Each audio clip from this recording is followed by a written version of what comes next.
I took down the thread because I was not going to sit there and watch person after person after person ask me to explain what Black women have been explaining to us for most of Taylor's career. What's funny to me about the listen and affirm Black women crowd is that they don't actually usually mean it.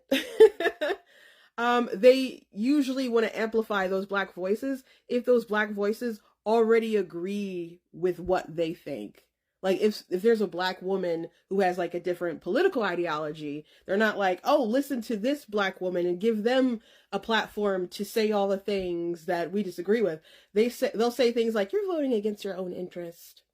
I can't believe he was a Black woman. And they do all this lecturing. They don't shut up and listen and affirm. They don't do that. I don't really respect people when they want to commit this like intellectual blackface when they want to use a Black person to just amplify what they personally believe. And Emily here gets paid to write, gets paid to speak. She made a claim about Taylor Swift. She said she listened to the album and it was just so blatant how racist and misogynist it was. And when other people commented, they're like, what are you talking about? What do you mean? I don't see it.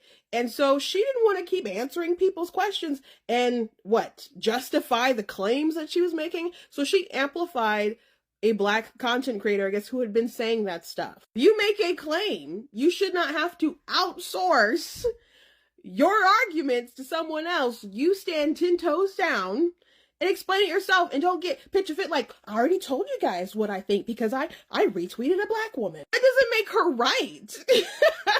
Just because she's Black doesn't make her right, just like you don't think I'm right just because I'm Black. Now, there are certain subjects that you would want to maybe listen to the expert opinion of someone from a different culture or race or whatever to explain their side of things, but that doesn't mean that you surrender all your will to what they're saying, because they could be wrong. Not only could they be wrong, they could be biased and not able to properly analyze the situation. Okay, so Emily Rath doesn't want to justify the argument and the claims that she was making. So what, now all those people who disagree with Emily Rath have to go into the Black woman's comments and argue with her? And it's so funny, like, the comments of that video, people are just like, why she's complaining about like liberal white women, like feminist women. Isn't that what she is, Emily Rath? Isn't that what she is? And by the way, so is Taylor Swift. Just because she wants to get married and have babies doesn't mean that she's suddenly MAGA. Just to clarify, I think that if someone wants to point to a video and say, hey, this is what I believe, basically in a rundown, and they put it in a way that's kind of more articulate than I can convey, I think that's fine. But this, we have to listen and affirm Black women,